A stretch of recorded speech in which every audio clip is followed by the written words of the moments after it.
গত 18 সেপ্টেম্বর 2025 সকাল 10টা থেকে 11:30টার দিকে আমরা জানতে পারি, সংবাদ পাই যে যে তুরাগ থানাতে 17 নম্বর সেক্টরে 1 নম্বর রোড জি ব্লক, ওখানে খেলার মাঠের পাশে কাশবনের মধ্যে একজন অজ্ঞাতনামা মহিলা লাশ পাওয়া গেছে। ইমিডিয়েটলি সংবাদটা জানতে পেরে আমি থানাকে সেখানে দ্রুত মুভ করতে পারি। সেখানে থানার ওসির নেতৃত্বে একটি টিম সাথে সাথেই চলে যায়। পাশাপাশি সেখানে আমাদের এসি সাদ্দাম হোসেন, যিনি উত্তরা জোনের এসি, এবং পরবর্তীতে আমি সহ আমরা ঊর্ধ্বতন অফিসার যারা ওখানে রয়েছে সকলেই যাই, ঘটনাস্থল পরিদর্শন করি।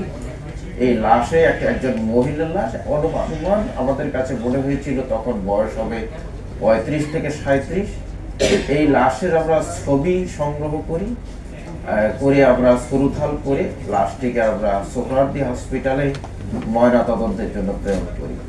এবং এই লাশটি যাতে শনাক্ত হয় তার জন্য আমরা ঢাকা মেট্রোপলিটন পুলিশের 50টি থানা সহ আমাদের নেইবারিং যে সমস্ত ডিস্ট্রিক্ট রয়েছে সকল ডিস্ট্রিক্টের থানাগুলোতে আমরা ছবি সহ আমরা সংবাদ মেসেজ দেই যে এই ধরনের কোনো মহিলার মিসিং আছে কিনা, এই মিসিং সংক্রান্ত কোনো জিডি আছে কিনা।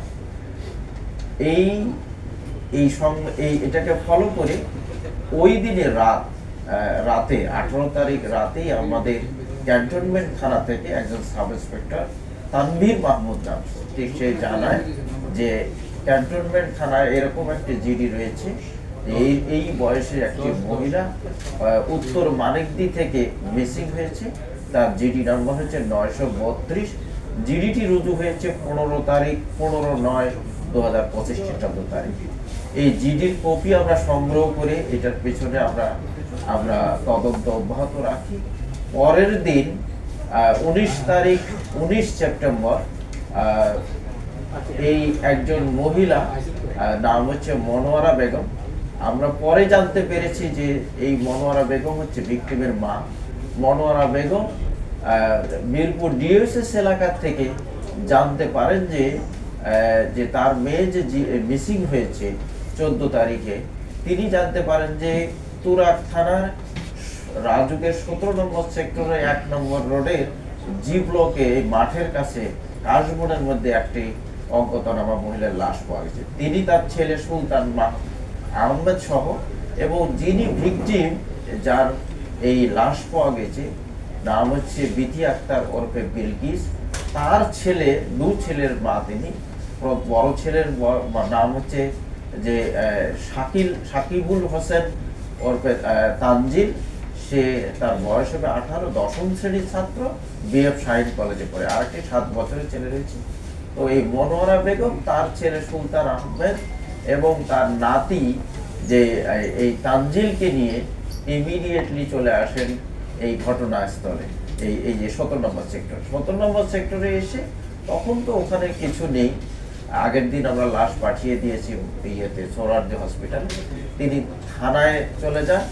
থানায় গিয়ে তিনি ওসি সাহেবের সাথে দেখা করে পরবর্তীতে আমাদের এসি সাদ্দাম হোসেনের সাথে দেখা করলে তার দেওয়া তিনি কিভাবে তার মেয়ে হারিয়ে গেছে, এবং ওখানে যে আমরা ছবি সংগ্রহ করেছি, যে ছবি তাদেরকে দেখিয়েছি, এবং ছবির যে পোশাক রয়েছে তার মাথায় হিজাব পরিহিত, তার শরীরের মধ্যে যে লাল রঙের ব্লক প্রিন্টের যে টি শার্ট ছিল এবং তার যে কালো রঙের প্লাজো পরা ছিল, এটা দেখে বিশেষ করে তার ছেলে তানজিল তাকে শনাক্ত করে যে এটি তার মা। পরবর্তীতে তারা অন্যান্য সবকিছু বিষয় মিলে 3 জন শনাক্ত করে যে এটি তাদের হারিয়ে যাওয়া মিসিং হওয়া মেয়ে বিলকিস। পরবর্তীতে আমরা আরো এই বিষয়ে তাদেরকে নানা জিজ্ঞাসাবাদ করে পরের দিন আমরা যে তার মা একটা তথ্য আমাদেরকে দেয় যে 14 তারিখ সন্ধ্যা 7টার দিকে তিনি তার মেয়ের জামাই এবং নাতিরা মিলে উত্তর মানিকদি যে নব্বরকাঠি কি এলাকা, সেখানে 38/3 নম্বর বাসা ভাড়া নিয়ে থাকেন। তিনি যখন সন্ধ্যার দিকে তার মেয়ের বাসায় যান। তার মেয়ে তখন রেস্ট নিচ্ছিলেন। তো তখন তার মেয়ের কাছে একটি কল আসে, একটা ফোন আসে। তখন তার মেয়ে বলতেছিল তার হাজবেন্ডের কাছ থেকে কল এসেছে। তার হাজবেন্ডের নাম হচ্ছে বাবুল। এই বাবুলকে তার মেয়ে জিজ্ঞেস করছিল যে তুমি তোমার নাম্বার দিয়ে কল না দিয়ে অন্য অপরিচিত নাম্বার থেকে কল দিচ্ছ কেন? তখন তার যে মেয়ের হাজবেন্ড, এই মনোয়ারা বেগমের যে জামাই বাবুল, বলতেছিল তার মেয়েকে যে আমার মোবাইলের চার্জ শেষ হয়ে গেছে, সেজন্য আমি আমার এক বন্ধুর নাম্বার থেকে, আমার এক পরিচিত লোকের নাম্বার থেকে আমি কল দিয়েছি। এবং এই কল দিয়ে তাকে ডাকে যে তুমি ইসিবি চত্বর এলাকায় চলে আসো, আমরা একটা টাকা ধার করতে হবো, লাভের উপরে লোন নেব টাকা, তুমি আপনার আপনার ব্যাংকের চেক বই, এনআইডি কার্ড এবং তোমার ছবি নিয়ে চলে আসো। তারপরেই তার মেয়ে চলে যায় তার কথা অনুযায়ী, তার হাজবেন্ডের কথা অনুযায়ী চলে যায় ইসিবি চত্বরে। এর পরবর্তীতে তার মা আরেকবার কল দিয়েছিল। তখন তার মেয়ে বলতেছিল যে আমি উত্তরা যাচ্ছি তোমার জামাই সহ, এবং তার সাথে আরো দু একজন লোক আছে। সে বলেছে যে টাকা ধার করবে কোথায়, লাভের নেবে, সেই কারণে আমি যাচ্ছি। কিন্তু এর পরবর্তীতে কিছু সময় পরে আর তার মোবাইলে তিনি কল দিয়ে তিনি আর মোবাইলে রিচ করতে পারেন। এতে তিনি উদ্বিগ্ন হয়ে পড়েন। পরবর্তীতে এই তথ্য জেনে আমরা এটাকে ফলো করি, আমরা এটা খুব নিবিড়ভাবে আমরা ইনভেস্টিগেশনে নামি, খুব সিরিয়াসলি আমরা এটাকে নেই। পরের দিন আমরা এই ভিকটিমের মা মনোয়ারা বেগম, তার ভাই সুলতান আহমেদ, তার ছেলে তানজির এবং তার হাজবেন্ড বাবুল, এই বাবুলকে আমরা নিয়ে আসি থানায়। নিয়ে এসে আমরা 20 তারিখ 12:50 দিকে আমরা নিয়ে এসে তাকে ব্যাপক জিজ্ঞাসাবাদ করলে বাবুল যে তথ্য দেয় ওই সময়ে, তার তথ্য আমরা যেটা পেয়েছি তাতে দেখেছি সে মিথ্যা তথ্য দিয়েছে, যে ঘটনার সময় সে মানিক দিচ্ছিল। বাট আমরা তাদের মোবাইল থেকে তথ্য প্রযুক্তির সাহায্যে তাদের লোকেশন আমরা ফাইন্ড আউট করে দেখেছি। ঘটনার সময় তার এই বাবুল তার স্ত্রী বিধি আক্তার ওরফে বিলকিসের সাথেই ছিল ঘটনাস্থলে, 17 নম্বর সেক্টরে তখন ছিল। তো তার পরবর্তীতে আমরা আর তার যে শাশুড়ির দেওয়া তথ্য, তার শ্যালক এবং তার ছেলের দেওয়া তথ্য সবকিছু মিলিয়ে আমরা তাকে ব্যাপক জিজ্ঞাসাবাদ করি। জিজ্ঞাসাবাদের এক পর্যায়ে বাবুল স্বীকার করে যে তিনি এবং তার সাথে থাকা আরো 3 জন লোক মিলে, তার পরিচিত বন্ধু বান্ধব যাদের সাথে সে চলতো, তাদেরকে সাথে নিয়ে সে তার স্ত্রীকে মেরে ফেলেছে।